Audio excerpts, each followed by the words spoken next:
Chapter 10. Losing a few million is considered a financial loss?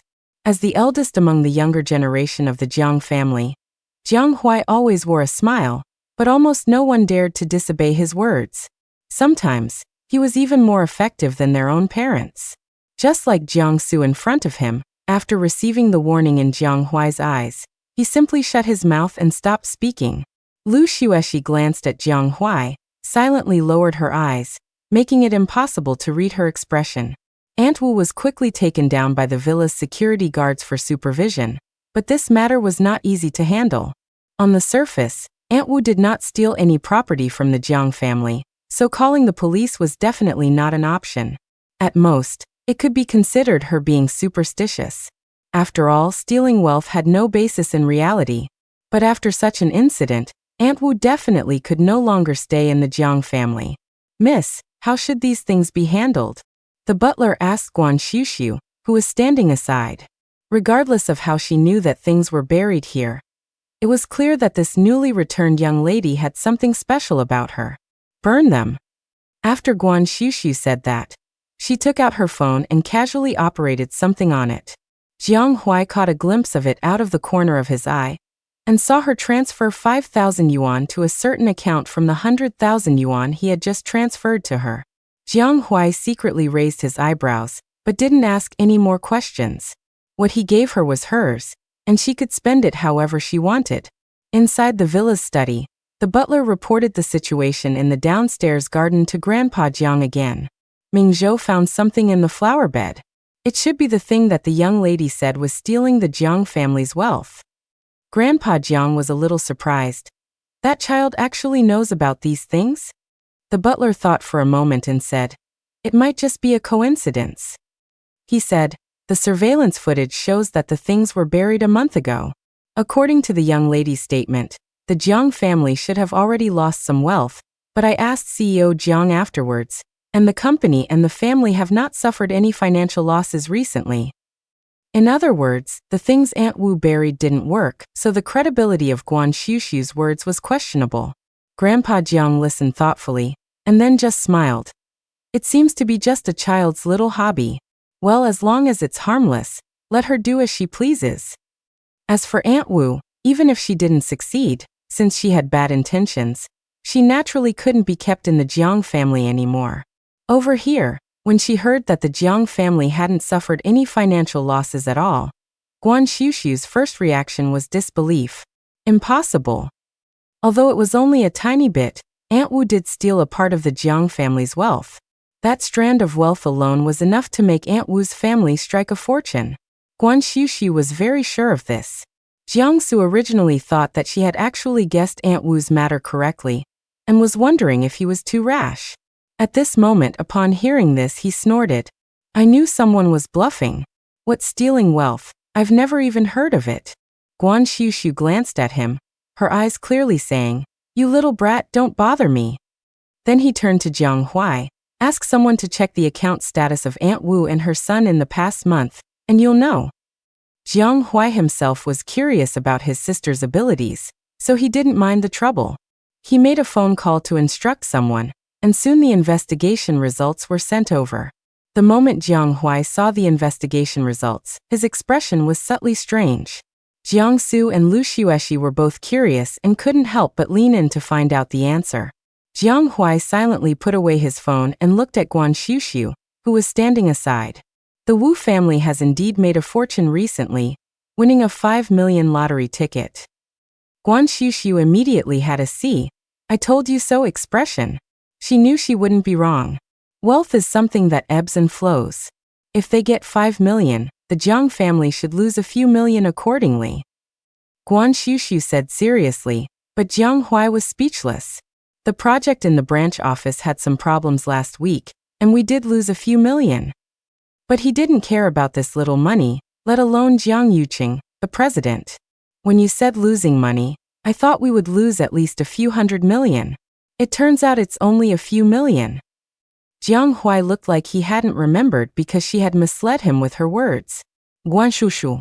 So it's not that the wealth wasn't taken away, but the amount of wealth the other party took away was just a drop in the bucket for the Jiang family. The kind that they wouldn't even notice if it was lost. TSK damn rich people. Even though she is now a member of the Jang family, she couldn't help but feel a little jealous. Aunt Wu's son lost all of his family's savings in gambling a few months ago. And last month he was arrested and imprisoned for drunk driving causing death. The family that was hit demanded $2 million in compensation before they would write a letter of understanding. Aunt Wu should have come up with the idea of stealing the Jiang family's wealth because of this. With Aunt Wu's actions exposed and her active confession, Jiang Huai found out the reason behind it in less than an hour. When Guan Shushu heard that it was drunk driving that caused death, she subconsciously connected it with the yin energy on Aunt Wu. But in just a moment, she quickly realized something was wrong. If Aunt Wu's son killed someone, Aunt Wu would at most be considered indirectly contaminated with yin energy, but the yin energy on her seemed to be directly on her. She thought for a while and asked Jiang Huai, "Can I see a photo of Aunt Wu's son?" Jiang Huai was very satisfied that Shushu had adapted to her identity as his sister in such a short period of time, and knew to ask her brother for help. He directly sent a message and soon he got a photo of Aunt Wu's son. The phone photo was enlarged, and Guan Shushu frowned after only one glance at the photo of Aunt Wu's son. No, this person shouldn't have this appearance. As she spoke, she also asked for the person's birth date, took out 3 Tongbao coins from the mini bag she was carrying around her waist, and divined on the spot. Jiang Su, who was on the side, looked disdainful and whispered with a snort, "Humph, this charade isn't over yet." Guan Shushu ignored him and quickly finished the divination. Her delicate little face already had a bit of solemnity. Jiang Su began to seek attention again, asking sarcastically, "How is it? Did you calculate some bloody disaster with your fingers?" He had seen those fortune tellers under the overpasses, and they all liked to say that. He still didn't believe that Guan Shushu had any real skills. Guan Shushu ignored him and said directly to Jiang Huai, according to his birth date, he should have been born with intellectual disability. Buddhism has 8 wisdoms.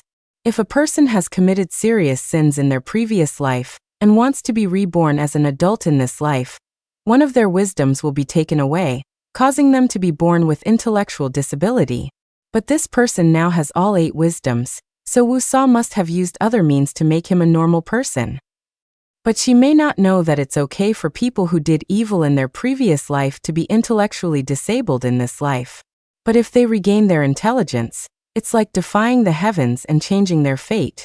Not only will their lifespan be shortened, but they will also easily become evil people. Wu Sa's son is addicted to gambling and caused a death by drunk driving, which is obviously the evil consequence of regaining his intelligence. Guan Shushu was in the living room at this time, and she didn't deliberately avoid anyone when she spoke. An auntie next to her had been eavesdropping with her ears perked up. Hearing this, she obviously had something to say, but she was afraid to speak casually due to her status. Chapter 11. This brain can be replaced. Jiang Huai keenly noticed her tangled expression and asked, "Aunt Zhang, what's wrong?" The auntie, called Aunt Zhang, immediately stepped forward and said, "When Wu Sa first came to the Jiang family, she did say that her son had intellectual problems and had previously been fostered in a school for the intellectually disabled. The two came to work in the Jiang family at the same time, and they got along well in private, so she knew quite a bit about Wu Sa's family situation." Guan Shushu then asked her, "Do you know when her son stopped being intellectually disabled?" The auntie thought seriously for a while and said, "It should have been 8 years ago. I remember one day she was particularly happy, saying that her son was better.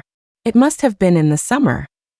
Guan Shushu understood and turned to ask Jiang Huai, 8 years ago, did any children around Wu Sa, or around the Jiang family, who were originally intellectually normal, suddenly become intellectually disabled one day?" Everyone present, including Jiang Yuqing, who had been silent all the time, was stunned when they heard her words. "You mean, to make an intellectually disabled child who has lost one wisdom become a normal person, the only way is to exchange one wisdom from someone else to their own person. But the person who has their wisdom taken away will inevitably replace the other person and become an intellectually disabled child." And the reason why she asked about Wu Sa's surroundings and the Jiang family's surroundings is because Wu Sa has been working in the Jiang family for 10 years, and her daily range of activities is also in the Jang family, so the range of suitable candidates she can choose is very limited. Guan Shushu has said this. Who doesn't understand? Jiangsu was originally angry that Guan Shushu ignored him, but when he heard her words he subconsciously thought of someone, and then blurted out, "The silly girl from Uncle Song's house." Everyone in the hall turned to look at Jiangsu at the same time. Jiang Yuqing's face was stern, but he educated Jiangsu. "Don't call Miss Song's family that." Saying that, he turned to look at Guan Shushu again. By this point, even if he still didn't believe that Guan Shushu had any extraordinary abilities in his heart, he couldn't help but become a bit more serious on the surface. After all, if it was really as she said, and it concerned Miss Song, this matter was not just about Aunt Wu alone. The Song family and the Jiang family were considered longtime friends, and the Song family's daughter had indeed become mentally impaired 8 years ago. But Miss Song became mentally impaired because she accidentally fell from a horse and hit her head while learning to ride. Otherwise, given the Song family's wealth, they would definitely have sought out a master to look into it when their child suddenly became mentally impaired. Precisely because the mental impairment was caused by an external impact, the Song family had never considered anything beyond medicine. Guan Shushu remained non-committal and simply asked, "Did Miss Song ever visit the Jiang family 8 years ago?" Upon hearing this, Jiang Huai's expression turned slightly serious, and he then replied with certainty, "She did." As the eldest grandson of the Jiang family, Jiang Huai was always responsible for entertaining the younger generation when guests came to the house, so he remembered it very clearly. In addition, Miss Song was round and cute, and more well-behaved than other second-generation heirs, so he naturally had an impression of her. It seemed that the fall from the horse occurred after visiting the Jiang family, and after that, the Song family never brought her to visit again. "Do you have a picture of her?" Guan Shushu asked. Jiang Huai naturally didn't have a picture of Miss Song, but it was easy to get someone to find one, and he quickly had someone find a photo of Miss Song from social media to give to Guan Shushu. Guan Shushu only glanced at it before confirming, "It's her." Guan Shushu was certain in her recognition, but the people in the living room did not show any relief as a result. With the Song family involved, this was not something to be joked about lightly. The Song family had deep roots and was a century-old aristocratic family. If this matter was true, then Miss Song could be said to have been indirectly harmed by the Jiang family. Even if the Jiang family was completely unaware of this matter from beginning to end, what Aunt Wu did, in the eyes of outsiders, was no different from what the Jiang family did. And considering the Song family's attitude of still caring for Miss Song after she became mentally impaired, if they weren't careful, the relationship between the Jiang and Song families might come to an end. What trading intelligence? It sounds like nonsense. If it were that easy to trade, then couldn't I trade too? Jiangsu couldn't tell if he truly didn't believe it or just wanted to argue with Guan Shushu, his new cousin. Seeing him hopping around tirelessly, Guan Shushu finally deigned to reply to him, earnestly, "You can indeed trade for one." Guan Shushu had delicate features and a hint of baby fat on her cheeks, giving off a well-behaved feeling at first glance, so when she answered seriously, Jiangsu only felt that she was sincerely giving him advice. However, the next moment, after realizing what kind of advice she was giving, Jiangsu suddenly reacted. This person was clearly calling him stupid. "You dare to insult me?" Jiangsu's face flushed red as he pointed at Guan Shushu, looking like he was about to fight her. When the second and third branches of the Jiang family came downstairs, they saw this scene. Jiang Yutong immediately rushed over and slapped Jiangsu's butt. "What are you doing? Are you going to keep bothering your sister?" Jiang Yutong's slap was quite forceful. With a loud smack, Jiangsu yelped and jumped in place. "My dad." He turned his head, craned his neck, and said angrily, "Why did you hit me?" "She started it first by scolding me." "Nonsense, why would Shushu scold you for no reason?" Jiang Yutong said with a stern face, as if he didn't believe it. Jiangsu was about to explode with anger, pointing at Guan Shushu. "She did scold me. She just called me an idiot." Jiang Yutong and the second branch members looked at Guan Shushu. Lu Xueshi quickly explained what had happened, including Guan Shushu's earlier statement that the Song family's daughter became mentally impaired because Aunt Wu had replaced her intelligence. The third madam, Jiangsu's mother, felt sorry for her son and stroked his head. Shushu is not wrong. That brain could be replaced. Jiangsu looked at his own mother in disbelief. Is this really my mom?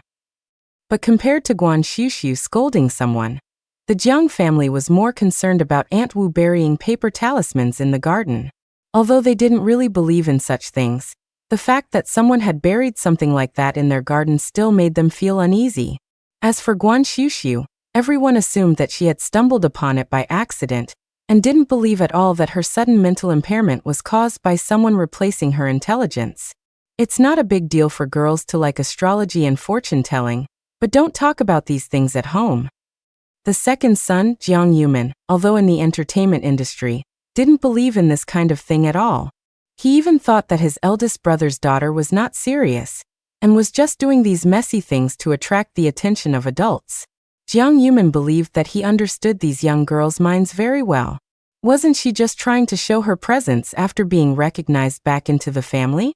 Not only Jiang Yuman thought so, but others also guessed more or less the same. Jiang Yuqing saw the attitude of the crowd and his eyes darkened. He still said to Guan Shushu, I will have someone remind the Song family. Don't worry about this matter. Guan Shushu had just returned home, and he didn't want her to become the target of public criticism because of these things. Guan Shushu listened to Jiang Yuqing's words, just looked at him for a while, and nodded for a long time, which was regarded as agreeing. Since the Jiang family didn't want her to interfere, then she would secretly interfere by herself. No matter what, she had to earn this money. Chapter 12 Bitch Born of a Bitch. On the other side, when Bai Shuqin and Guan Ruerue returned to the Guan family, they saw Guan Baoqing answering the phone while coming downstairs, his face full of anxiety. Assistant Tan, didn't we agree? The conditions on both sides were almost negotiated. Why did Jianghai Group suddenly say they wouldn't cooperate? When Bai Shuqin and Guan Ruerue heard this, they felt a thump in their hearts. When they looked at each other, they both saw the guilt in each other's eyes. Guan Ruerue wanted to step forward and talk to Guan Baoqing, but Guan Baoqing, with a stern face, raised his hand to signal her not to make a fuss. Turning his head, he restrained his emotions towards the other end of the phone, even speaking in a somewhat flattering tone. Is the condition proposed by Guan's side too high? This is all negotiable. We can even concede some of the profit points that were agreed upon earlier. I am very sincere about cooperating with Jianghai Group. He didn't know what was said on the other end of the phone, but Guan Baoqing's facial muscles twitched slightly, and then his whole person seemed to collapse in an instant, and he suddenly sat down on the stool at the entrance. Bai Shuqin and Guan Ruerue rushed forward when they saw this. Baoqing, what's wrong? Guan Baoqing held his head, looking irritable. What's wrong? How would I know what's wrong? Jianghai Group suddenly called to say that the cooperation was cancelled. Everything was fine before. As he spoke, he suddenly looked at Bai Shuqin again. Didn't you take Ruerue to visit the third madam of the Jiang family? Did something happen at the Jiang family? When Bai Shuqin heard him ask this, she felt a thump in her heart. Obviously, the Jianghai Group hadn't revealed anything about the Jiang family. She opened her mouth, just about to explain, but was pulled by Guan Ruerue next to her. Nothing happened, Dad. We didn't even get to see third Madam Jiang. Bai Shuqin subconsciously looked at Guan Ruerue, and saw Guan Ruerue gently pinching her arm, obviously not wanting her to say anything. Guan Baoqing didn't suspect much when he heard this, but just scratched his not-so-thick hair irritably, muttering to himself, then why is that? Jianghai Group, such a good partner. If we can successfully connect with Jianghai Group, our family will be able to reach a new level. No, I can't just let it go. As he spoke, he got up and walked out quickly, ignoring Bai Shuqin and Guan Ruerue behind him. Seeing that he had left the door, Bai Shuqin turned to Guan Ruerue. Ruerue, why did you stop me just now? Zhang's family cancelled the cooperation. Maybe it's because of that little bitch. Mom, Guan Ruerue called out to Bai Shuqin, unwilling to give up. I thought about it carefully on the way back. That President Jiang didn't explicitly say that Guan Shushu is his daughter. Maybe we misheard. Guan Ruerue was unwilling to believe that Guan Shushu, after leaving the Guan family, had become the daughter of a top wealthy family like the Jiang family. She couldn't accept that Guan Shushu had a higher status than her. How could we miss here? If Guan Shushu isn't President Jang's daughter, why would President Jang suddenly cancel the cooperation between our two families? Why would the butler say those things? Bai Shuqin felt that Guan Shushu was most likely the daughter of the Jiang family who had just been found. Otherwise, how could it be such a coincidence? If that's the case, she must explain it to her husband as soon as possible. The Jiang family has such a large fortune, and her family raised his daughter for him. It wouldn't be an exaggeration to send a mountain of gold and silver to express gratitude. How could they cancel the cooperation? Isn't this an ungrateful wretch? Anyway, I don't believe it, Mom. Think about it. If Guan Shushu was the Jiang family's long-lost daughter, why wouldn't the Jiang family have even sent someone to pick her up? The person who contacted Dad before also said that they lived deep in the mountains with poor signal. A family like the Jiang simply wouldn't need to lie to us. Guan Ruirui tried her best to persuade Bai Shuqin, and also to convince herself. Jiang suddenly getting angry today might just be because he was annoyed by our commotion at the Jiang's house. As for canceling the cooperation, it should just be a coincidence. Business matters aren't that trivial. It definitely has nothing to do with what happened at the Jiang's house today. Bai Shuqin began to doubt after hearing her say this. Is that so? Definitely.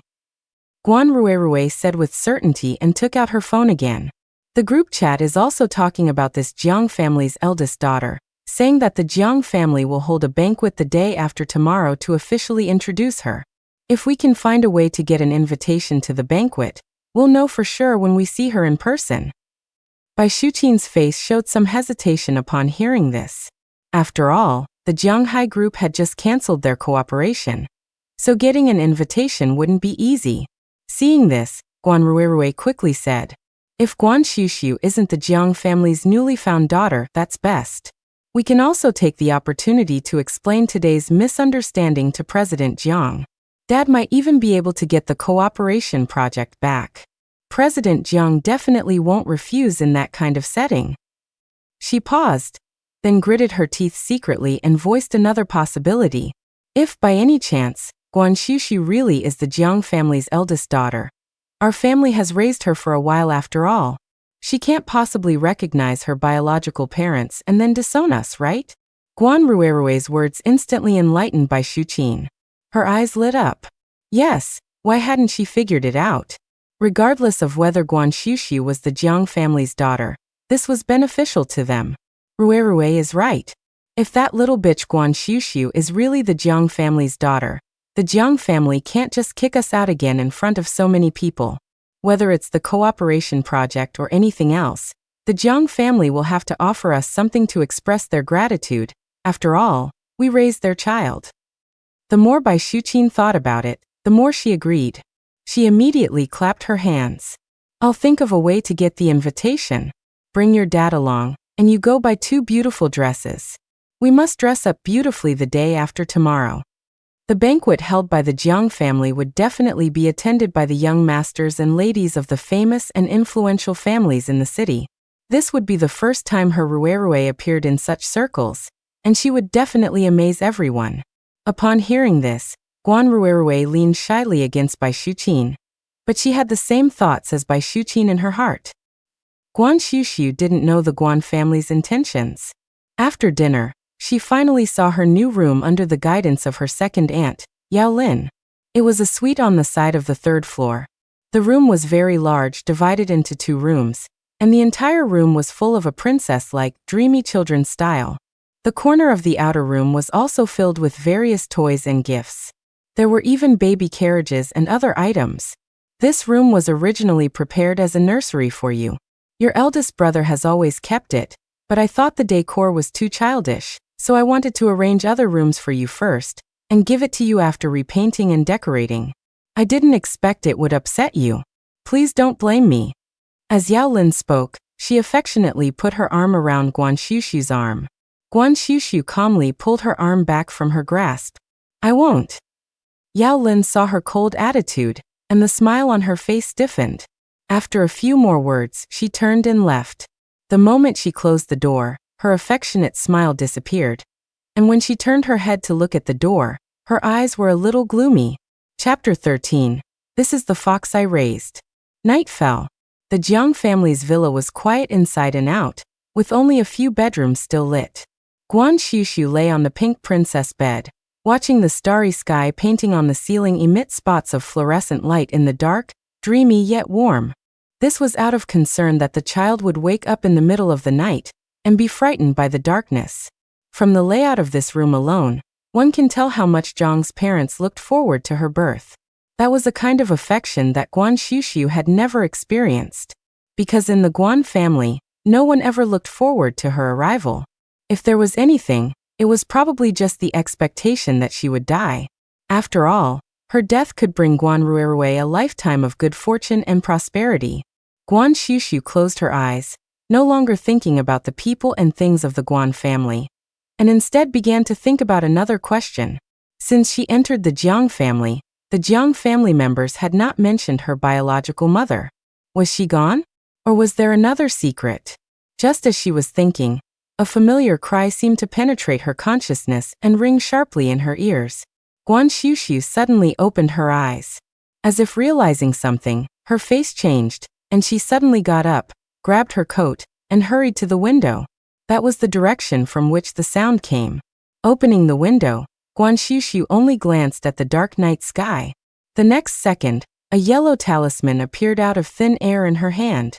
She threw it into the air very simply, while simultaneously chanting rapidly, "Heaven and earth are clear. The universe is united. I obey the decree. Let the gentle breeze come." After chanting, she supported herself with one hand and jumped out of the third-floor window without hesitation. The next second, a gentle breeze wrapped in a yellow talisman flew back towards her. Guan Shushu's falling body instantly seemed to be wrapped in a gentle breeze. And then the gentle breeze supported her body and steadily delivered Guan Shushu to the ground.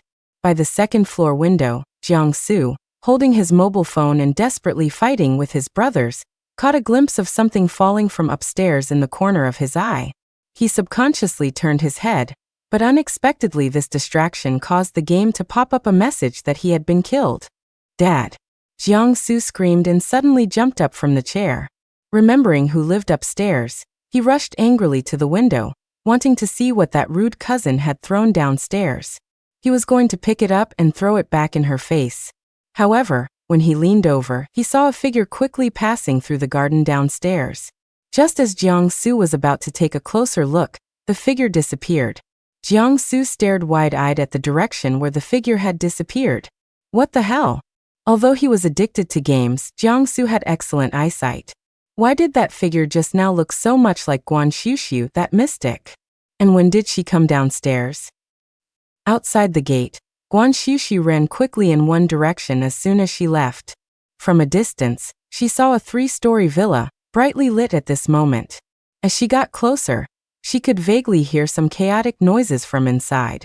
Awo-awo. Another familiar sound. Guan Shushu quickened her pace and ran to the front of the villa gate. Through the iron gate of the garden, she saw several bodyguards chasing a small thing around the garden. Seeing one of the bodyguards take out an expandable baton and about to hit the small thing, Guan Shushu's expression changed, and she shouted through the gate, "Don't touch it. It's mine." As she spoke, Guan Shushu subconsciously wanted to take out a talisman, but before she could do anything, the bodyguard's walkie-talkie seemed to transmit a vague voice. One of them made a gesture, and the bodyguard who was about to act immediately withdrew the baton in his hand. The next second, the iron gate in front of Guan Shushu opened automatically. She quickly walked inside, and the little thing that had been surrounded by the bodyguards also ran towards her quickly. The little guy, originally hidden in the shadows, also revealed its true appearance. A snow-white little fox, its round body dragging a chubby tail. It even had a pet backpack on its back, clearly containing something. As it ran, the backpack swayed back and forth on its back. The little fox darted to Guan Shushu's front, grabbed her leg, and began to climb onto her. While climbing, it made a whimper-like sound, a far cry from the sharp look when it snarled at the bodyguards. Guan Shushu helplessly reached out to support the little fox's butt and hugged it. She wondered why the little fox's sense of smell wouldn't lead it to the wrong place. Just as she was thinking, she felt a flash of golden light in the corner of her eye. Guan Shushu subconsciously looked up and saw a large, familiar golden glow at the entrance of the villa. Taking a closer look, it was a person. And an acquaintance. Chu, the Golden Light Boss, Beha, the Great Demon King. This is actually Boss Chu's house? The golden light around Chu Beha seemed even more dazzling in the night. It took Guan Shushu a while to finally adjust her vision. Holding the little fox, Guan Shushu stepped forward, feeling a little embarrassed. Young Master Chu, I'm sorry, this is my fox. It came to me, but it must have come to the wrong place. Chu Beha looked at the girl in a thin nightgown, obviously rushing out, only having time to put on a coat. Now holding the little fox in her arms, her clothes were slightly wrinkled, with a few faint claw marks. His brow furrowed slightly, but his face did not show too much expression. It doesn't look like it's mistaken the place. Chu Beha's voice held the dark, husky depth of an ancient pine, bringing out a few hints of coldness in the night, his pair of pale eyes seemingly sweeping over the little fox in Guan Shushu's arms. Guan Shushu followed his gaze and lowered her head, only to see that Hu Piaoliang, who had been whining in her arms, was now craning its neck, trying hard to get closer to Chu Beha's direction. Its pair of fox eyes were also staring straight at Chu Beha, its eyes black and bright. Guan Shushu had no doubt that if it wasn't being held by her at this moment, the little fox would have already rushed towards the golden light Alok. In an instant, she seemed to understand why the little fox had run to the wrong place. It was obviously attracted by the golden light. Hu Piaoliang. With a bit of warning and threatening in her call, Guan Shushu slightly tightened her grip. I haven't even rubbed against this golden light, and you want to rub against it. Don't even think about it. The warned little fox finally restrained its fur, which was about to bloom towards Chu Beha. Although it no longer struggled to get closer to the man, its beautiful fox eyes still stared at the person in front of it. Guan Shushu felt so pitiful looking at it, and took a step forward subconsciously. It actually just likes good-looking people. But unexpectedly, just as her foot stepped forward, Chu Beha, who was standing in the entrance, subtly took half a step back. Guan Shushu's forward movement froze instantly, and the corner of her mouth twitched slightly. Was she being disdain? She looked down at the little fox in her arms, which was a little dirty from running around this evening. Guan Shushu thought with certainty, Dalok must be disdain ing this little fox. That's right. Chapter 14. Don't worry, Big Brother is here. I troubled young Master Chu today, it's too late, so I won't disturb you any further. I'll come to apologize early tomorrow morning. Guan Shushu decided that she would clean up the little fox when she got back. She would definitely let Big Shot see a clean Hu Piaoliang tomorrow.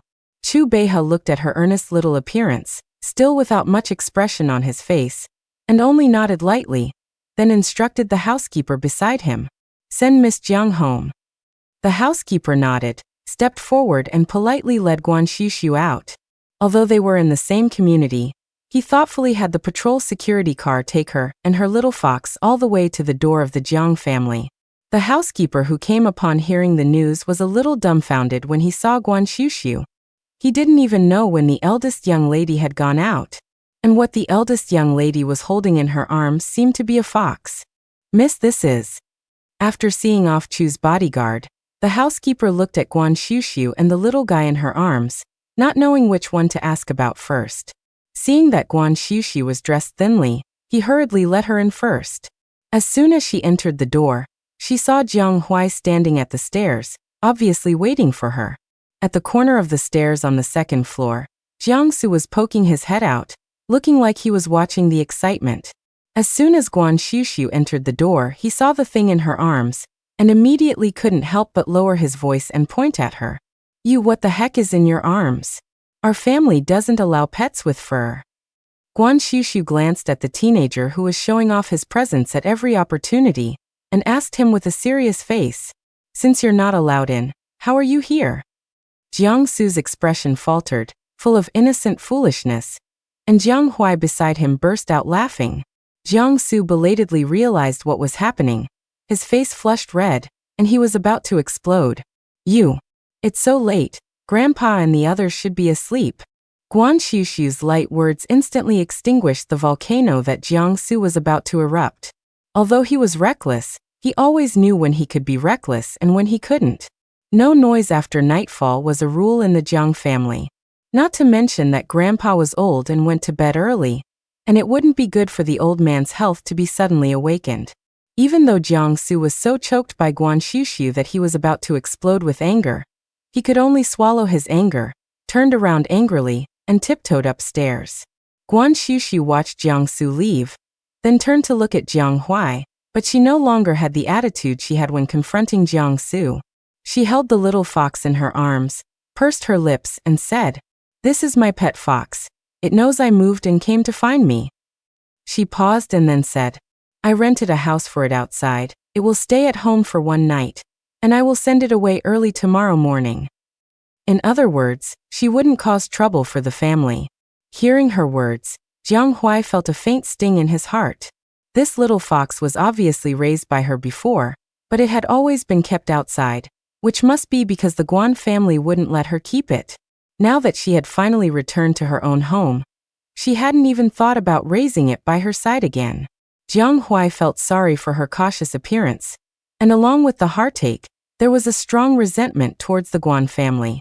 His Jiang family's eldest daughter, his Jiang Huai's own sister, should have been spoiled since childhood and have everything she wanted, but now she was being tortured by the Guan family to the point where she didn't even dare to mention keeping a pet at home.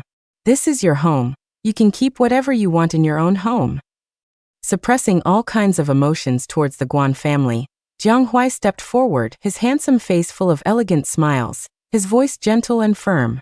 Guan Shushu was obviously stunned for a moment, but Jiangsu said that no furry animals are allowed in. "You said it yourself, he can come in. Why can't your fox come in?" Jiang Huai raised his eyebrows and smiled, responding to her with the words Guan Shushu had just used to confront Jiangsu, while raising his hand to gently tap the little fox's head, his movements elegant and intimate. Seeing Guan Shushu still staring at him blankly, Jiang Huai only gave her a gentle smile, his peach blossom eyes full of shimmering certainty. "Don't worry, your brother is here." With one sentence, Guan Shushu's heart felt as if it had been swept by a warm current, and the familiar subtle feeling swept over her again. Guan Shushu opened her mouth, subconsciously wanting to say thank you. She vaguely remembered him saying, "You don't need to say thank you to your brother." So she swallowed the word thank you back into her mouth, and instead nodded obediently to him. "Okay." Holding the little fox upstairs, when she closed the door, Guan Shushu suddenly realized that there was a faint smile on the corner of her mouth. Lowering her head, she saw the little fox in her arms staring straight at her, its eyes full of curiosity. Guan Shushu immediately put away the smile on her lips, put on a stern face, and asked it, "Didn't I tell you to stay there and not run around? Do you know you almost got electrocuted into a crispy fox tonight?" The little fox seemed to understand her words, jumped to the ground, innocently turned around, and then pointed to the backpack behind it. Its appearance seemed to be saying, "You moved, I followed, no problem." Guan Shushu snorted softly, squatted down, and then took off the little backpack on its back for it, and smiled slightly when she saw what was inside. Besides Hu Piao Piao's own can of food, the backpack contained her cinnabar yellow talisman paper and some of her special little tools. She had stayed in the hospital for 3 days because of the car accident, and although she had asked someone to take care of it, the little fox was obviously worried that she had no inventory on hand. Guan Shushu patted the little fox's furry head as a reward, and then put the things away. Since she started learning magic from her master, she had rented a small house outside, not only to prevent the Guan family from knowing that she was learning these things, but also to store her own things. So when Bai Shuqin drove her out of the house earlier, she didn't take any luggage with her, because those important things were not in the Guan family. Originally, she planned to find time to go back and see the little fox after settling down here, but she didn't expect it to follow her happily. Well, although it followed to the wrong place. Even though it was already late, Guan Shushu carried the little fox into the bathroom attached to the room, cleaned it from head to toe, and then took it back to bed and went back to sleep. Perhaps it was too late after all the tossing around that night. Guan Shushu woke up a little late the next day, and was still a little confused when she opened her eyes and looked at the dreamy princess-style bedroom in front of her, and it took her a long time to slowly react. This is her new room. Just as she was trying to adapt to the pink and tender bedroom, suddenly, the next second, she suddenly heard a scream from downstairs. Ah, there's a fox. Butler, come quickly. Then there was another exclamation. Where did this wild fox come from? Quick, catch it. Guan Shushu woke up almost instantly, suddenly sat up, looked around, but the room was empty, and when she heard the screams coming from downstairs one after another, her face changed slightly. Ooh, piao piao. Chapter 15 rubbed on the big shot's golden light. Guan Shushu went downstairs in a hurry. As soon as she got downstairs, she saw a snow-white figure rushing to her feet, and then deftly climbed up her legs all the way into her arms. The butler and bodyguards who were chasing the little fox stopped in their tracks when they saw this. At the same time, the other members of the Jang family also saw the little fox nestled in Guan Shushu's arms. Shushu, you didn't bring this fox here, did you? Yao Lin was the first to react, her face full of surprise. This is a fox, and there are children in the house. What if it bites someone? Of course it's her. I told her last night that she wasn't allowed in the house, but she wouldn't listen. Jiangsu also came downstairs after hearing the commotion, and immediately fueled the fire upon hearing those words. This is the fox I raised, but it doesn't hurt people randomly. Guan Shushu hugged the little fox in her arms, her tone firm. Foxes are wild animals and difficult to tame. How can you be sure it won't hurt people just because you say so? Another young man of about the same age as Guan Shushu spoke from the side. This was Jiang Han from the second branch of the family. The young man's gaze was cold, and he was clearly not very welcoming of Guan Shushu's return. Jiangsu immediately chimed in upon hearing this. Exactly. Exactly. Perhaps sensing Jiangsu's repeated targeting, the little fox raised its head from Guan Shushu's arms and turned to bare its teeth at Jiangsu menacingly. Jiangsu immediately took a step back, pointing at the fox and yelling, "Look at it! Look at it!" Then another childish voice sounded, filled with fear. "Mommy! I'm scared. Make it go away. Make it go away." That was Inying, the youngest daughter of the second branch, 6.5 years old this year. She was currently holding on to Yao Lin's leg in fear, hiding behind her. What Jiang Huai saw when he entered was this scene. Guan Shushu standing at the top of the stairs with a fox in her arms, surrounded by a group of people as if they were holding a public criticism meeting. With his habitual smile turning cold, Jiang Huai walked forward and simply said, "I agreed to let Shushu keep the fox. If you have any objections, you can bring them up with me." Hearing that Jiang Huai had actually allowed it, the Jiang family's cousins were all incredulous. Lu Xueshi, who was standing nearby, stepped forward and said gently, "Cousin, we're not trying to target Shushu. It's just that the fox came suddenly and Grandma." She trailed off, but everyone knew what she meant. The old Mrs. Jiang didn't like pets with fur, and the family had always been forbidden from keeping such things. The old lady wasn't in good health, and the family generally didn't dare to go against her. She was currently resting at a mountain resort. If she came back and saw a fox in the house, wouldn't that make her sick with anger? Lu Xueshi was indirectly reminding Jiang Huai that he couldn't make decisions for his sister in everything. Jiang Huai simply glanced at Lu Xueshi with his pair of captivating eyes, then smiled slightly. "I'll talk to Grandma about it." Although he was smiling, his tone was unquestionable. Then he turned his head and instructed the people behind him, "Build the pet house in the east garden and put up a shed." Only then did everyone notice that Jiang Huai was followed by 2 workers carrying boxes of wood. It seemed he had even prepared a place for the fox to live, and everything it needed. Although Guan Shushu had received Jiang Huai's assurance last night, she didn't expect that he would even prepare a nest for the little fox so early in the morning. Hugging Hu Piao Piao tightly, Guan Shushu gave up on her original plan to send Piao Piao back to the rental house. With someone protecting her, she couldn't possibly hold them back. That wasn't being considerate. With Jiang Huai's bloodline suppression, Jiangsu and the others dared not raise any further objections to Guan Shushu keeping a fox.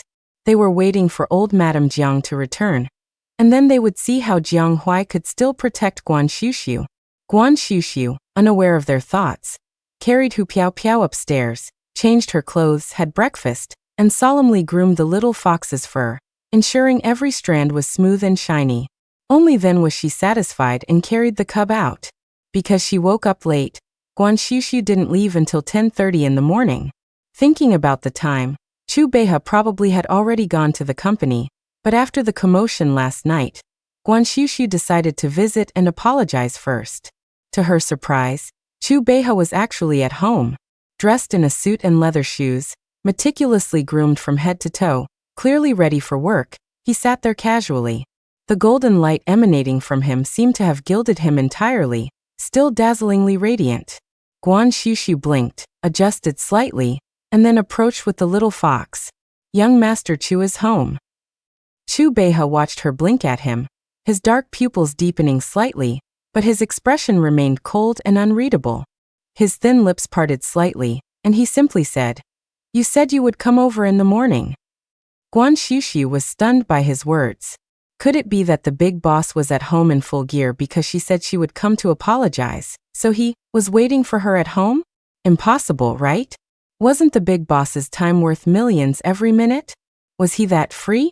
Guan Shushu's focus was on the visit, but she didn't know that Chu Beha's focus was on her saying in the morning. One of the great demon King Chu's compulsions was to keep his word. She said she would come over in the morning, and he took it to heart, so he waited. He just didn't expect that her morning was 10:30 in the morning. "I'm really sorry about last night. My fox caused you trouble last night. This is a peace amulet I carved myself, as an apology." Guan Shushu handed over a lucky bag containing a jade pendant. The jade pendant was carved by her own hand, with auspicious and fortune-bringing runes on the back. Considering that Chu Beha was so radiant that ordinary demons wouldn't dare to approach him, and he wouldn't need the best evil-repelling talisman, she chose this one. Especially since the jade pendant was made of good jade containing spiritual power, the effect was even purer. This was also to build a good relationship with the Golden Light boss in advance, and maybe even have a chance to bask in his golden light. Chu Beha took the lucky bag but didn't open it directly. He gestured for the butler to put it away for him, as if accepting Guan Shushu's apology. Seeing this, Guan Shushu couldn't help but remind him, "The peace amulet only works if you carry it with you." Chu Beha paused slightly in his action of handing it to the butler, waved his hand at the butler, and stuffed the lucky bag into his suit pocket. Only then did Guan Shushu smile with satisfaction. Seeing that the apology process was complete, Chu Beha didn't stay any longer and got up to leave. Seeing this, Guan Shushu followed with the little fox in her arms. Taking advantage of their close proximity, she stealthily reached out and made a grabbing motion at the golden light surrounding him. The next moment, she saw two golden specks of light caught in her palm. Guan Shushu's almond-shaped eyes widened slightly. She actually managed to snag some. "What are you doing?" Chu Beha asked in a cold voice, clearly noticing her little gesture.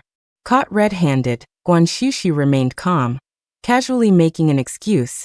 "Since you're going out, could you give me a ride? I need to go out too."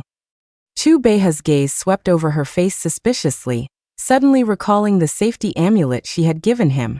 A safety amulet, both an apology and a ride, killing two birds with one stone. She really knew how to save trouble. That's what he thought in his heart, but his face didn't show it at all, only nodding reluctantly. Guan Shushu then got into the car with the little fox. Seeing Chu Beha's gaze fall on the fox in her arms again, a scrutinizing look in his deep, dark eyes, she quickly explained, "I gave it a bath after bringing it home last night. It's clean." Chu Beha pursed his lips, only asking her, "Where to?" Guan Shushu's almond eyes darted around and she said, "To the Song family." She was going to earn some extra money. Chapter 16. She has a tribulation. Chu Beha looked at her, his eyes deepening slightly. Although he was a little suspicious about how she knew the Song family, he didn't ask too much. He gestured to the driver to start the car, and soon the car arrived at a high-end villa area in the south of High City. With Chu Beha's car leading the way, the car arrived smoothly at the gate of the Song family villa. If it were Guan Shushu herself, she probably wouldn't even be able to enter the villa area. Chu Beha dropped her off at the door, but had no intention of going in with her, leaving on his own. The Song family heard that the young Master Chu's car had arrived, and curiously went downstairs to greet him, but unexpectedly saw an unfamiliar little girl, holding a little fox in her arms. And who is this young lady? Guan Shushu thought of the Jiang family's attitude earlier, and didn't involve the Jiang family. She only said her surname was Guan, and didn't directly say that she had come to help Miss Song regain her intelligence, as they wouldn't believe her. Taking out a Qingfeng temple safety amulet from her small bag. I met Grandma Song a while ago and saw her drop this, so I thought I'd bring it back to her.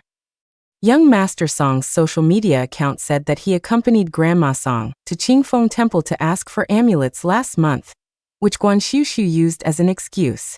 Madame Song was a slightly plump beauty, with a kind look in her eyes. Seeing Guan Shushu as a well-behaved and soft little girl, holding a pet fox in her arms, she didn't think much about it. So that's how it is. The old lady had old-fashioned ideas. Ever since Xiao Lier hit her head and couldn't be cured, she felt that the feng shui of the house was not good.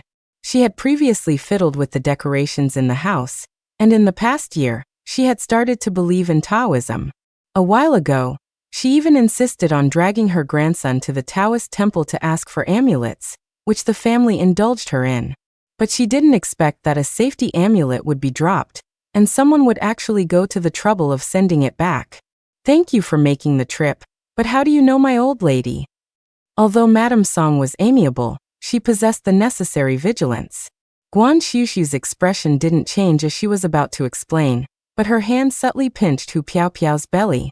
This had been discussed with Hu Piaopiao beforehand. As soon as she made the move, the little fox in her arms kicked its legs and jumped out, then dashed towards the second floor. Madame Song was immediately startled, and Guan Shushu, appearing caught off guard, got up and hurried to chase after it. Hu Piaopiao, come back. Well done, Hu Piaopiao, go find Miss Song. In almost no time, a girl's tender exclamation of surprise came from upstairs. Madame Song and the servants' expressions changed, and they hurriedly followed. Guan Shushu kept a short distance behind Madame Song. Upon reaching the second floor, they saw a girl in a beautiful princess dress squatting at the end of the corridor, smiling as she watched the chubby little fox sitting obediently in front of her, even attempting to reach out and touch it. Xiao Lier, Madame Song quickly called out, then strode to her youngest daughter's side and pulled her behind her. Although the little fox looked docile, who knew if it would bite someone randomly? It was at this moment that Madame Song somewhat regretted allowing this young girl with such a pet to enter her home so casually. Mommy puppy. Song Yuli looked to be about 15 or 16 years old, with some baby fat on her face, which didn't detract from her beauty and liveliness. Her bright, dark eyes were full of pure innocence, but when she spoke, the naivety and silliness in her tone, like that of a toddler, clearly revealed her deficiency. Guan Shushu glanced at her, her gaze falling on a wisp of black energy between the girl's eyebrows, causing her to furrow her brows slightly. Madame Song noticed the subtle change in Guan Shushu's expression, assuming that she was reacting to her daughter's condition. Immediately, she felt displeased, and her voice turned colder. If there's nothing else, Miss Guan, please take your pet and leave. I won't see you out. Wait a moment. Guan Shushu stopped Madame Song, raised her hand to call Hu Piaopiao back, and looked at Song Yuli with a clear and serious gaze. She then took out another amulet from her pocket. My little fox startled Miss Song just now. As compensation, I'll give this amulet to Miss Song. It can protect her once. Guan Shushu said, Miss Song has fine brow bones and should have a life of lasting good fortune. People with this kind of fate usually have a red mole on their chest to gather blessings, but she was switched at a young age, which caused a deficiency in her destiny, and the red mole has dimmed. I see that she may have a calamity in the next 2 days. You should keep her at home and not let her go out. Guan Shushu originally wanted to tell her directly about the switch, but the black energy between Song Yuli's eyebrows was clearly more pressing than the matter of the switch. Madame Song was already sensitive about her daughter's affairs. Hearing Guan Shushu suddenly start rambling about nonsense, her expression instantly darkened, and she lost her previous amiability and gentleness, scolding her as soon as she opened her mouth. Where did you come from, you crazy fortune teller, daring to curse my daughter as soon as you open your mouth? So that's how you know, my old lady, you're plotting something, aren't you? I won't hold it against you since you're just a young girl, but leave my house with your fox immediately, or I'll call the police on you. With that attitude, it's clear there's no way to communicate properly. Guan Shushu wasn't encountering this situation for the first time.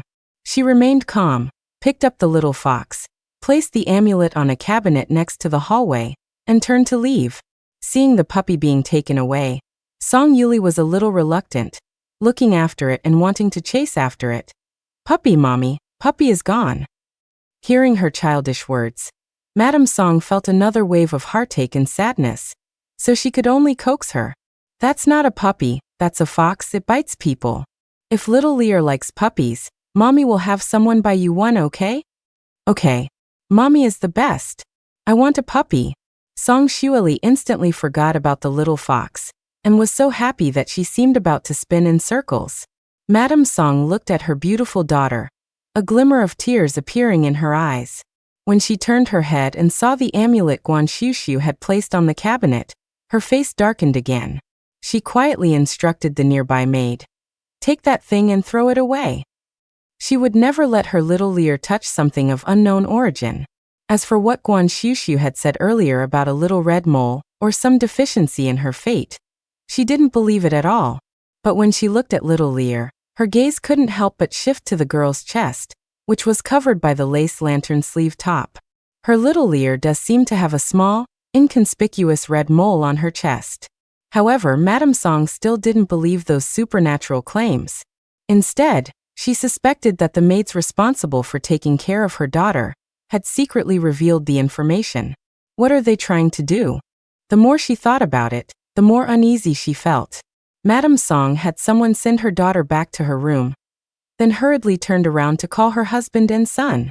Someone is targeting her little Lear. She can't feel at ease until she figures out what's going on. Unbeknownst to Madame Song, as soon as she left, little Lear secretly peeked her head out from her room. Then, crouching down, acting like a thief in her own home, she cautiously slipped out of the room and ran straight downstairs. Chapter 17. Mystical Arts Talisman Master.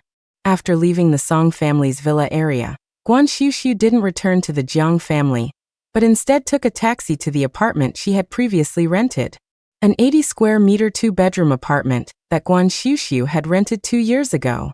The living room was separated by a screen, serving as Hu Piao Piao's activity area, with a small tent in the corner filled with its various toys.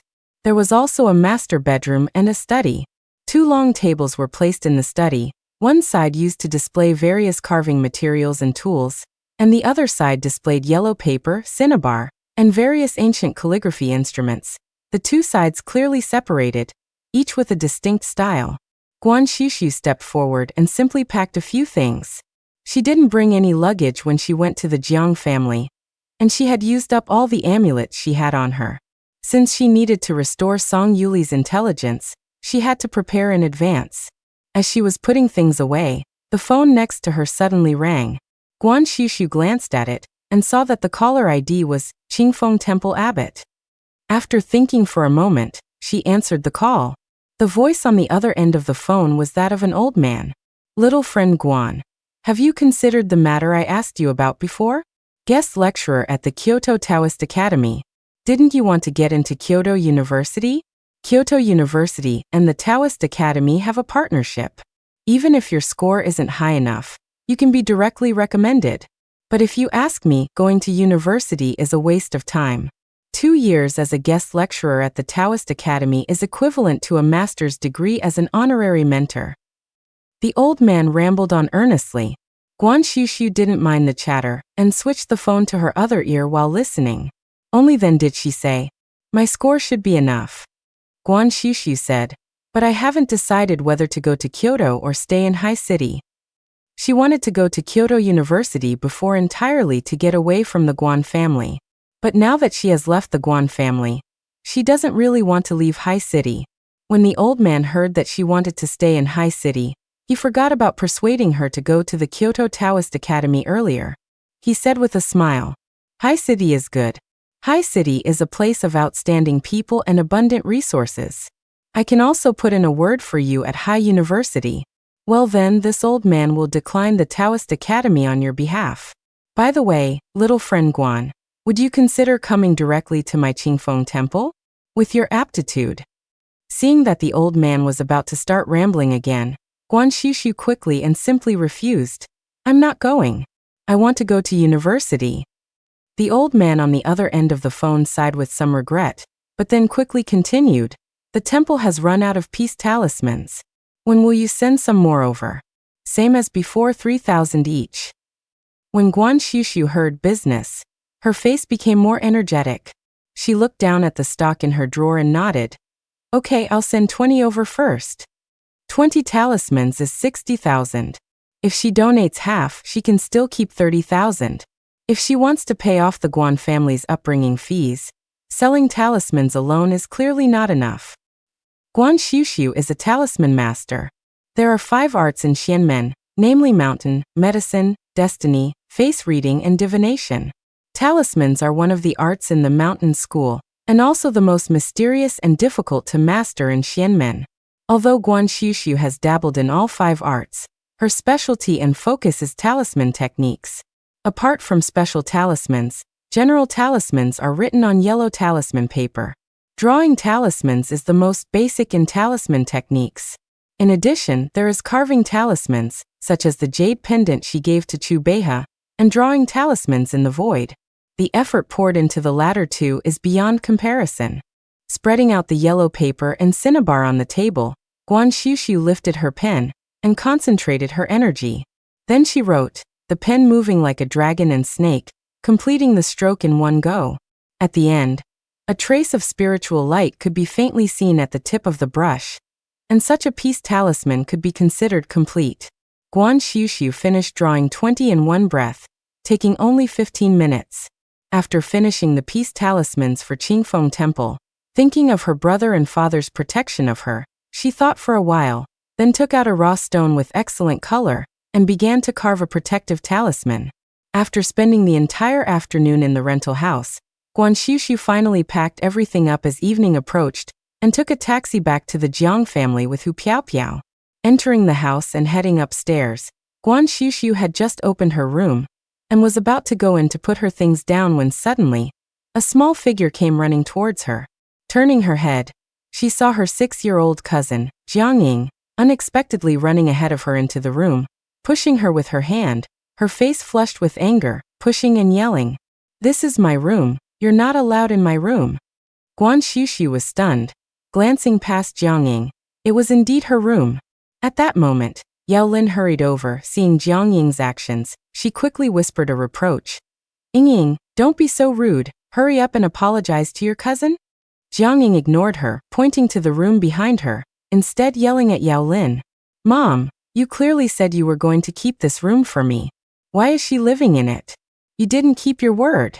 I don't care. This is my room.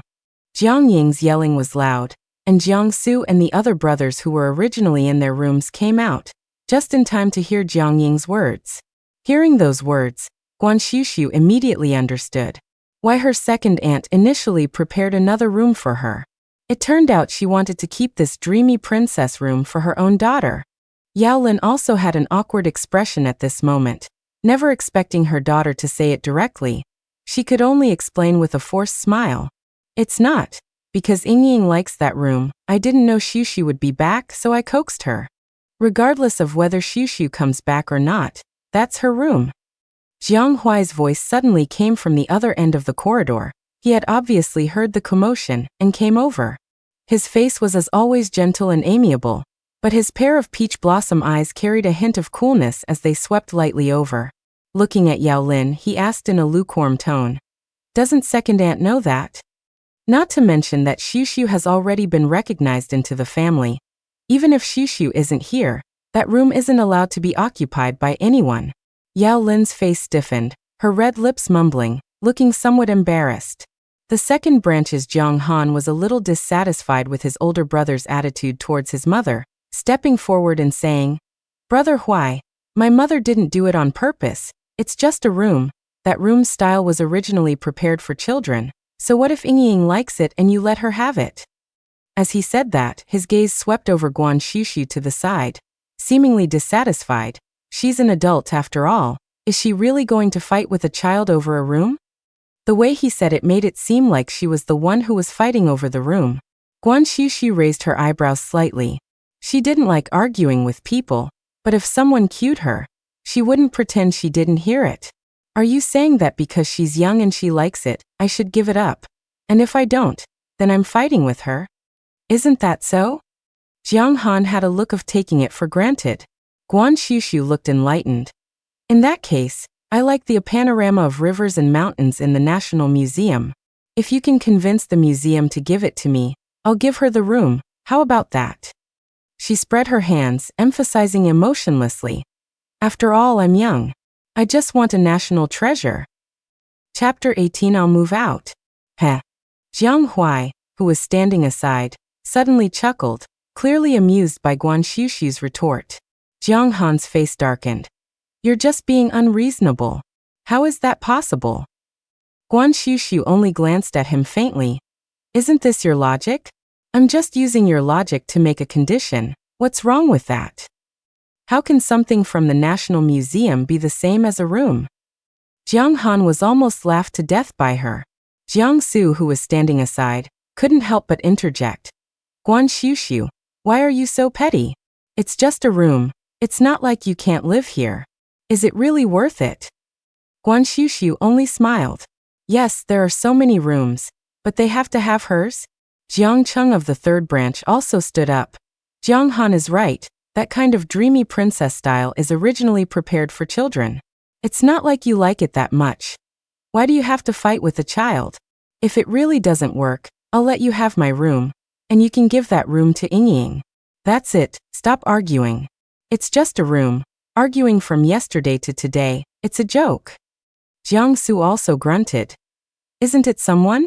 There weren't so many things in the house before. The implication was to complain that Guan Shushu caused trouble as soon as she came back. Obviously, the room was arranged by Yao Lin from beginning to end, but everyone seemed to think it was Guan Shushu's problem. Jiang Huai listened to the others talking, and the smile on the corner of his mouth slowly cooled down, but before he could speak, Jiang Han impatiently opened his mouth again. In the end, you just don't want to give it up. Yes, I just don't want to give it up. Guan Shushu's clear voice fell into everyone's ears. Jiang Han and the others didn't expect that she could refuse so confidently. But Guan Shushu said it anyway. She looked at the others, her almond eyes clear, calm and indifferent. After all, she had heard similar accusations like this countless times since she was a child. Rue is your younger sister, you as the older sister, should let her have it. How can this fox be kept in the house? What if it scares Rue? Throw it out immediately. You eat and live here for free, and now you want to keep an animal. Guan Shushu, are you deliberately trying to make the family unhappy? She was used to such accusations. But being used to it doesn't mean accepting it. Everyone is living their life for the first time. Why should I let you have it just because you are young? What's more, that room was decorated by her parents, with expectations for her birth. Someone once waited for her arrival with anticipation, and she only found out yesterday. Jiang thought that with the help of several older brothers, this room would definitely be hers today. But unexpectedly, in the end, Guan Shushu, this bad woman, refused to give it up. Indeed, Xueshi Jiejie was right. As soon as she came back, she was no longer the only girl in the family, and everyone would no longer favor her as they used to. See, even Jiang Huaigij isn't on her side anymore. The more Jiang thought about it, the angrier she became, and she burst into tears again. Wah, I hate you. Get out of my house. Get out. As soon as these words came out, the corridor seemed to fall into a moment of silence. Guan Shushu's eyelashes trembled slightly. She stood there, but her emotions were unreadable. Jiang Su and the others were also a little stunned. Even Jiang Su, the most reckless of the family, knew that some things just couldn't be said easily. Sure enough, the next moment, a cold, warning shout rang out. Jiang! Jiang Huai looked at Jiang with an unprecedented sternness, scaring the still rampaging Jiang into a shiver. She instantly forgot to cry. Just then, two figures walked up from downstairs, namely Jiang Yuqing and Jiang Yutong, both brothers. They had obviously just returned from the company, Jiang Yuqing's face was as cold and dignified as ever. What's all the commotion about? Yao Lin's heart skipped a beat. Before anyone could speak, she quickly pulled Jiang Ying over, forcing a smile as she explained. The children are just being playful. It's all my fault I didn't consider everything when preparing Shushu's room. Inying is making a fuss, wanting her sister to switch with her, but Shushu won't. In just a few words, she glossed over the previous matter of the brothers forcing Guan Shushu to give up her room, instead highlighting Guan Shushu's unwillingness. Jiang Hui frowned upon hearing this and was about to speak up when Jiang Yutong said in confusion, "Isn't it just a room? Didn't we rearrange it yesterday?" Jiang Yuqing, on the other hand, frowned, his gaze falling on Guan Shushu. He opened his mouth, but said, "Let's put the room matter aside for now. Shushu, I want to ask you something." When Guan Shushu heard Jiang Yuqing's question, she subconsciously looked at him. She heard him ask her in a deep voice, "Did you go to the Song family today?" Guan Shushu's eyes flickered slightly, but quickly returned to normal, and she nodded, "Yes." Jiang Yuqing's brow furrowed slightly, making his face even more stern. "Didn't I tell you yesterday not to interfere with the Song family's affairs? I will handle things on the Song family's side." Jiang Hui felt that his father's attitude was also wrong, so he stepped forward, standing directly in front of Guan Shushu, and asked him, "Did something happen?" Jiang Yutong explained. The Song family called Jagura, saying that Shushu said some strange things to Madame Song this afternoon, and asked Jagura what was going on. Hearing this, everyone's gaze almost immediately shifted towards Guan Shushu. The gazes were either shocked or condemnatory, obviously blaming her for being meddlesome. Because of those remarks she made about changing intellect, the Jiang family already had to be careful about the Song family's daughter's affairs. Yet she actually went to the Song family and said such nonsense, as if she was afraid the relationship between the Song and Jiang families was too good. What are you trying to do? It's one thing to say those ghostly things at home, but you actually went to the Song family. Didn't you take Uncle S' words to heart yesterday? Shushu, you're so inconsiderate. The Song family has collaborative projects with our family. Yao Lin's tone was one of disappointment. Jiang Su chimed in. Look how long you've been home, and how much trouble you've caused. Guan Shushu stood there, ignoring the ridicule from the others, and looked at Jiang Yuqing. I didn't say I was a Jiang family member. Jiang Yutong said. If the Song family wants to investigate someone, they'll find out. I heard you even went there in a Chu family car. Guan Shushu pursed her lips. She did consider it inadequately. Jiang Yuqing then asked her what she said to the Song family, because the Song CEO's tone on the phone sounded like he was suppressing something, as if he was annoyed. Guan Shushu simply explained what she had said to the Song family, including her deduction that something might happen to Song Yuli. Upon hearing this, everyone looked at Guan Shushu with even greater shock. To go to someone's door and say something bad might happen to them, wasn't that cursing them? This Guan Shushu is so inconsiderate. Jiang Yuqing looked at Guan Shushu, his expression slightly condensed, and after a long while he only said, You were reckless in this matter. Even if you really understand, you shouldn't have gone to their door and said such things rashly. I will explain things to the Song family, but you are not to interfere in Miss Song's affairs anymore. Jiang Yuqing really didn't want his daughter, whom he had finally found, to get involved in trouble. Guan Shushu opened her mouth, just about to say something, when she heard Jiang Yuqing say again, about the room, since Inying likes it, just let her have it. I'll have the housekeeper pick a new room for you, and you can redecorate it however you like, it's fine. Jiang Yuqing didn't think a room mattered. In the past, that room was a place for him to entrust his longing for his daughter, but now that his daughter was back, a room was unimportant. More than that, he didn't want Shushu to be at odds with the family as soon as she came home, so that she wouldn't be able to get along with the children in the family in the future. However, Jiang Yuqing didn't know that his casual remark made Guan Shushu suddenly stunned. After a long while, in those almond-shaped eyes, the light seemed to dim inch by inch. Like a fleeting fire in the dark forest at night, it flickered only for a moment, then slowly dissipated into the darkness. Jiang Hui, who was beside him, quickly spoke up, Dad. He was about to explain that the problem wasn't as simple as he thought, But he heard Guan Shushu already speaking, her voice soft and calm. No need. Her tone was light, but compared to yesterday, inexplicably, it seemed to carry a bit of detachment. She just looked at Jiang Yuqing like that, and said in a low voice, "I'll move out." Chapter 19. Something happened to Song Yuli. When Guan Shushu's words fell, even Jiang Yuqing's usually calm and steady face showed a moment of blankness, as if he didn't understand what she had just said. Weren't they talking about changing rooms? Why was she moving out? Jiang Su and the others also had incredulous expressions, feeling that Guan Shushu was making a mountain out of a molehill. Is it necessary? What a big deal. Jiang Han also had a disapproving look. You're not a child anymore. This runaway from home routine doesn't work in the Jiang family.